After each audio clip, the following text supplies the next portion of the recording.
the communities meeting. This meeting has been held remotely and also in person and will be filmed and recorded for live and subsequent broadcasts available through the Council's website. The Council is a data controller under the General Data Protection and Regulations and Data Protection Act 2018. We broadcast and record Council meetings to fulfil our public trust obligation to enable members of the public to observe the democratic process. Data collected during the process will be retained in accordance with the Council's published policies available through the Council's website. Members of the Council are reminded that they should follow the Council's established meetings protocols, including the use of the chat facility, and that comments made in the chat facility are visible to all participants in the meeting, which may include members of the public who have received invites to the meeting. And with that, can I welcome us all along? And can I ask Dan to go for apologies, substitutions and declarations of interest? We have apologies for absence from Councillor Nelson and Councillor Maguire. And in the later education business, we have an apology from Reverend Donaldson, who is one of the church representatives. Convener will now move to an attended roll call before proceeding to the declarations of interest. And the following members please indicate if they're present at the meeting either in person or remotely. Councillor Armstrong. Present in the chamber. Councillor Brennan. Present in the chamber. Councillor Flaherty. Present in chamber. Councillor Hellier. Present remotely. Councillor McVeigh. In chamber. Councillor Quinn. Present remotely. Councillor Reynolds. Present remotely. Councillor Robertson. Present in the chamber. Councillor Wilson. Present remotely. Are there any declarations of interest?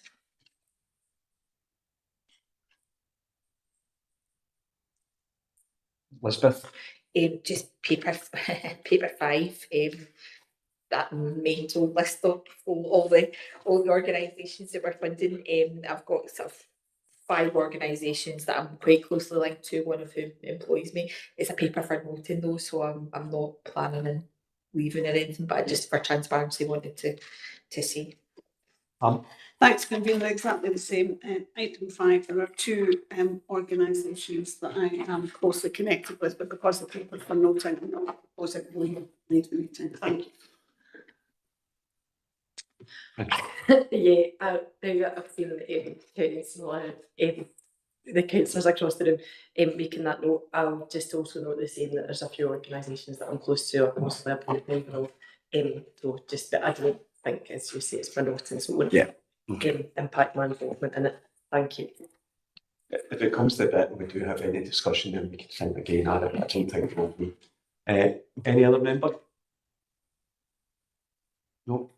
Can I ask, can I crave your indulgence? What we'll do is we'll take paper number 17 at the end of the communities business. That's where it's best suited rather than waiting again to the end of education. So that's okay.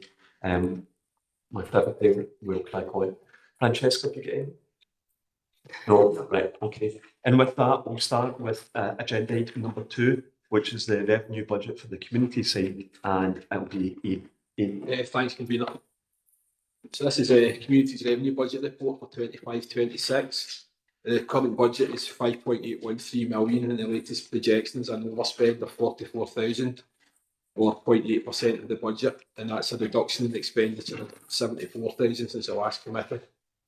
The overspend is mainly due to the non-achievement of turnover savings within libraries and museum, and that's partially offset by an over-recovery of school lets income.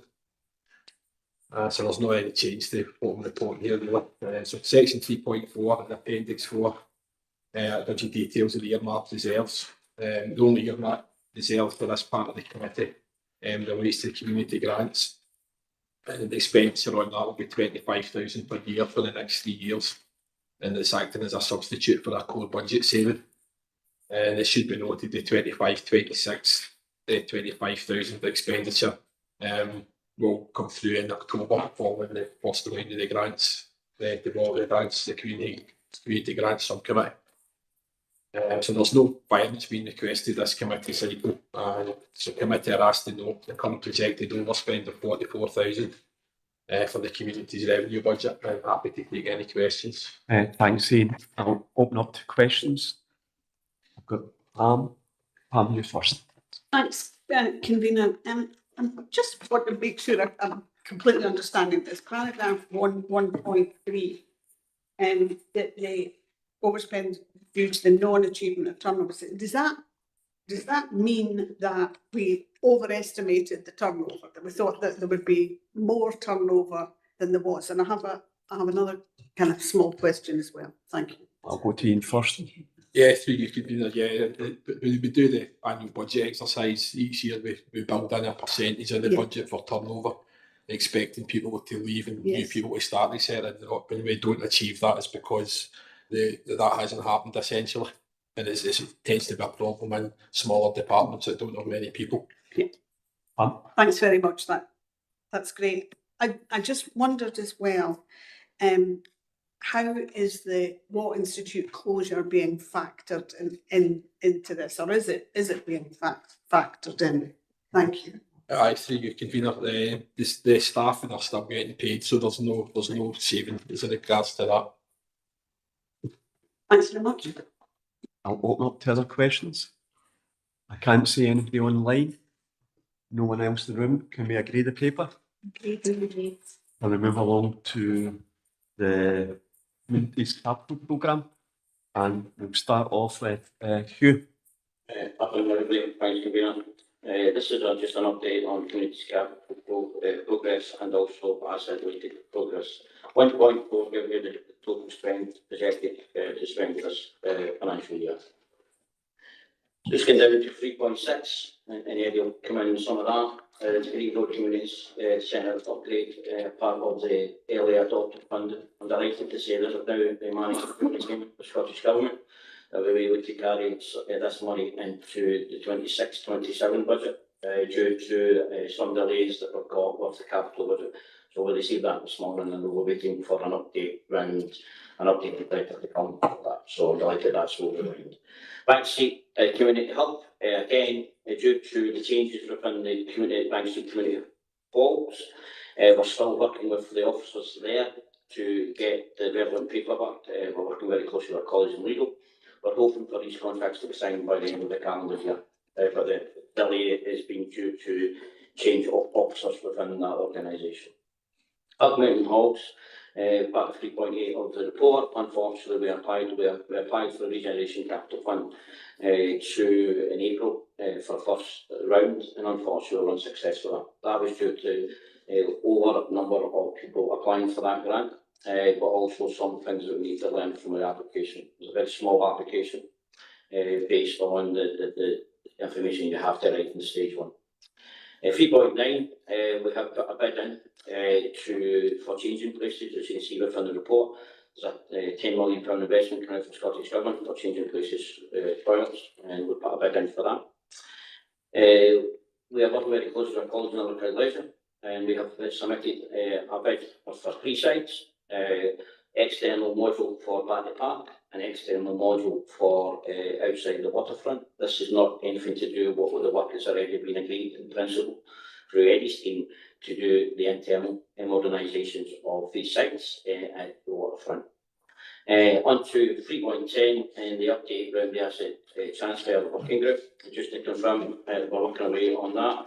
And Coppermine Community Hall paper has now been taken to CMT, and we're putting up a paper back to ENR at the next committee to approve and move forward with that. Happy to take any questions on the report. Thank you, Hugh. Can I just get a quick update on 3.6 when it's a Grieve Road? At the end of the paragraph, second paragraph, it says tender issues anticipated before the end of October. Is that still ongoing, or is that tender being done? Oh, Eddie. Yeah, I think we're slightly behind. It's anticipated we'll get it at the end of this week. Okay.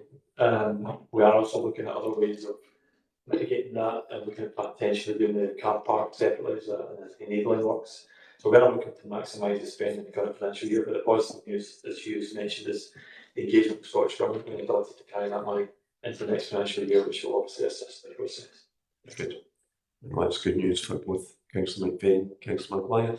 Can I bring Councillor Reynolds in, Sandra? Thanks, Convener. It's just in point 3.9. Hugh has already mentioned the internal toilets that are that the council is supporting in Clyde Leisure for at the 3 pools, Gourock Waterfront and Port Glasgow. I think I'm right in saying that. Just a comment about the placing of the 3 that should the application be successful. For the external ones, for the Battery Park Waterfront and the Grieve Road Hub, it is. I just wonder for if any reconsideration should be given to the location for the one outside the waterfront to future-proof anticipation of changes to the town centre due to the Living Up Fund. Whether that is the right location when all the changes are taking place in the town centre, if that could be looked at. We'll just make sure that that is the right place. I'll bring Thank you in. you. Hugh. Sorry, Sandra, you. Yeah, pretty sure. Yeah, that's a very good valid point. Obviously, we put it in for the outside of the waterfront, but it's in that locality, so we could probably move it anywhere as a external module that we look at. But certainly take that into consideration if we're successful with the grant. Thanks, Hugh. Okay. Councillor McVeigh. Yeah, thanks, Convener, and thanks to Hugh and Amy for the continued work at Grieve Road. It's very much appreciated.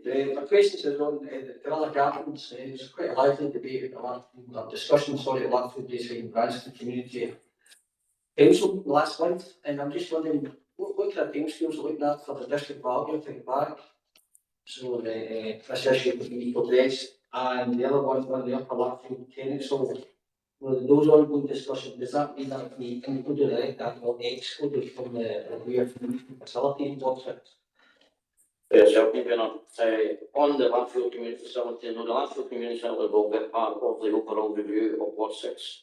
And that will be included in all the centres that were named previously appointed. And that review just started. So once we've got that review finished, he's got his side to do it, and we've got our side to do the community engagement element of it. Then we'll bring that back to a future committee. And on the developer, Tony was more involved in that. Hi there, so we're still working with the group. We met as the asset transfer group last week and discussing whether we actually need the district value to actually have a full valuation of whether we can use an indicative amount. But we're progressing that positively, and it's hoped that we'll get a decision back out to the group in a couple of weeks. and have we had a response from the district value as yet? No, but it's deciding whether or not it's worth going through the district value process and whether we can use the indicative figure that they're giving us just now. So I'm hoping to get a decision back out to the governments in the next couple of weeks. Yeah, and is that communication, if you had that communication with them as such, if we're not going to go to district value or? Not since we've just met as a group, so we've not communicated that back to the Landfill Gorilla Gardens yet, but we are in constant discussion with representatives from the Gorilla Gardens every week, potentially. So she's acutely aware of where we're at with that, and we're trying to support the cluster to get release established. Okay, thank you. Just on that, Councillor McVeigh, I actually did visit, just took a wee, go up to my old homestead, did a wee visit. You know, the last time I was there, I think I was claimed it for at the garages, so people from Landfill will know exactly what I was meaning when I said that. And I've got to admit, I was quite impressed with it, what they've done to it. Obviously, they've blocked off the Fife Road entrance, and it's just through that small bit at Banff Road, so quite impressed with it. So I'll wait and see what the officers are doing with interest. Okay, have we got any other queries? Can't see anything online. Can't see any. Eddie, is there anything you want to add from Hugh's point? Nothing. The Broomhill project is complete now as well, back in use. Just that's it. Good. Okay. Can we agree the paper? Thank you. Can we move to agenda item number 4, which is the community's update report? I'll Tony start with this, and if he needs a help from Hugh, I'm sure that Hugh will know. Thanks, convener. So I don't intend to go through. I just want to pull out a number of, I suppose, areas of really good practice that I'd like to highlight to the committee, but also take questions on any other part that anybody has any questions on. Just to talk about the success of the Tesco Cafe, the youth work pilot, and that's going down really well, and that Tesco have agreed, and they're keen to resume the project from this month through the winter months as well. So the youth services team will continue to work right through to March, and we're exploring other venues as well, such as the McDonald's at Glasgow. So that's working really well. Other good practice, period poverty in Inverclyde. We've developed school period ambassadors with secondary schools, and also done a lot of work with senior pupils and of Lady Alice Primary School. So trying to bridge that divide between secondary and primary, and that's worked really well. I just want to highlight the really good work that the Inclusive Communities team has done, supporting community council elections as well, and getting people on board for that. And I've detailed that at 3.6. That's a significant amount of work, and I've worked really positive with communities to try and get these community councils up and running. The Inverclyde Leisure Annual Report, we know that the presentation was done by Inverclyde Leisure a couple of days ago, and hopefully all the questions on that were answered at that briefing. Talking about the review of Community Grants Fund, remember we kept that under constant review, and we looked at potential changes to the criteria. It's felt there wasn't really any clear, I suppose, consensus about adjusting the Community Grants Fund criteria at this time, and no strength of feeling, so decided to end the review, but obviously we will keep that under review as we go through the process to make sure it's still fit for purpose. And also just want to talk about libraries, community spaces and outreach, particularly the Dry and Green project. Now, Sarah's probably going to get me into trouble because she gave me a pile of magazines and documents about that to distribute today, and I've forgotten to bring it along. So I will bring that along. I will get those distributed to you, but it highlights the great work that we're doing out at South West Library. And also just the celebration event around, as we do every year, the conclusion of the Summer Reading Challenge, which is really popular amongst our young people. And the Watt Institution, as Councillor referred to earlier, is now closed to the public, and the work has begun to install the lift, and it's quite invasive work. I've seen some photographs of that, so that work is ongoing as well. And just a final reminder that the Christmas concert this year for the music service will be on the 4th of December, to which you will all be invited. So happy to take any questions on any aspect of it. What I actually do before I'll go for questions, I'll ask Sarah, does she want to comment since Tony was meant to give us more information on it. Sarah, would you like to comment the good work you've been doing? I'll just say that you can all look forward to seeing the printed herbarium and the Dungeons and Dragons campaign from Port Glasgow Library, and also the comic book from Southwest, which involves some of the school's pupils over the summer holidays learning about the climate crisis. So that's all to come. Good, thanks Sarah. I'll open up to questions. I'll take Francesca first and then Elizabeth. Francesca. Thanks very much. Yeah, I'll look forward to that as well. I was really sorry to miss the seed event that I think was taking place at South West Library during Galoshians. There was apparently a search for a new Galoshians vegetable that whet my appetite, but I didn't quite make it along. And I was going to ask Keen Gardner, Councillor Clocker, to accompany me to, we missed out on that. Anyway, I just wanted to pick up on, there's so much in here, loads of excellent work, everything in it's exactly what we'd want to see. But that was great to see the work, as you say, on community councils from inclusive communities and getting that Greenock Central Community Council established, because I know it's been sort of long in the making. We've almost been there, and of course it's, we're at arm's length from it, but that's really good to see that established, and I know lots of work has gone into that.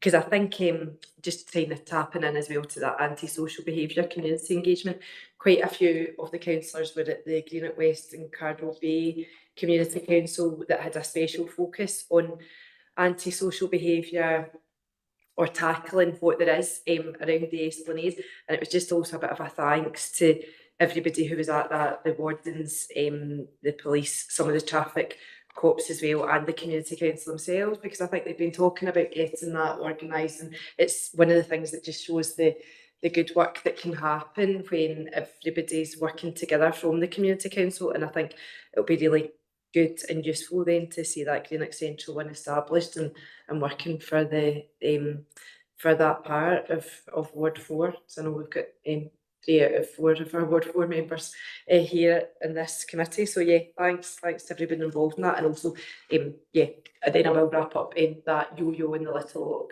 performance was just lovely. It was great in all sorts of levels. It was really good to see that, and I think I caught up with quite a few of the schools as they were waiting for their buses back to school away from Inverclyde Academy, and I think they were all just saying it was a really great experience to have had, and the children found it really, really meaningful. So that was excellent. Thank you. Tony, will you want to come in there, or you? No. Elizabeth? My question comment is on section 3.7, which is the community benefits and community wish list.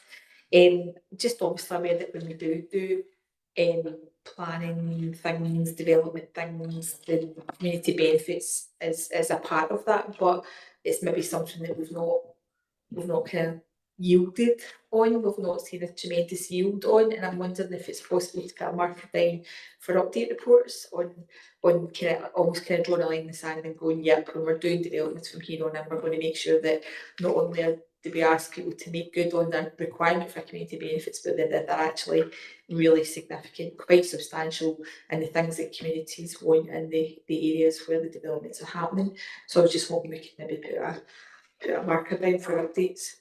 Hugh? Yeah, that's not a problem. It's beside the Eddie's team and procurement. There is now a website with a number of local community groups on it. That if anybody's identified to work in that area, then that's the first groups that they go and look at. So it's well, we're happy to bring a report back. Thank you. But you've prompted another question, actually. So if there's a website there that has groups in it, what's the who has to look at that? Who gets to look at that? How do they know to look at it? What's the process that ties everything up together? Eddie, you looked at me. I just looked. Who looked? Eddie looked at Ruth. Right, okay. So it's procurement. It works very closely with the community team through Cam's team, and they look at that. But every group, we've done a bit of exercise to put out to all organisations of a wish group, wish what they would want. So once that comes in, our procurement officers will walk through that with Cam's team to see what the best is, and then we'll engage with the relevant party. Eddie? Yeah, through you, convener. I mean, it is a process. The process of how we engage is outlined on the website, and there has been comments on it to get that out through the CRD team as wide as we can. It allows the procurement team to match up the commitments from suppliers, and the suppliers are directed to the website with tenders about as well, so they can see what the community are asking for. And when they've done their tenders, they can say, well, we'll look at that section, we'll look at that area, and it allows us to track that better, because we probably haven't been tracking it as best in the past. But this system will certainly allow us to make sure that the suppliers are held to those commitments and maximise that for the procurement opportunities that we've got. And we are starting to match them up, for the wish list on the website. So the team are hoping to get some, I suppose, examples and case studies out there of how it's working, because it is working, and that will be fed back in through this committee of regeneration for the procurement side. Fantastic. Thank you. Is that cool? Yep. Can't see anything online.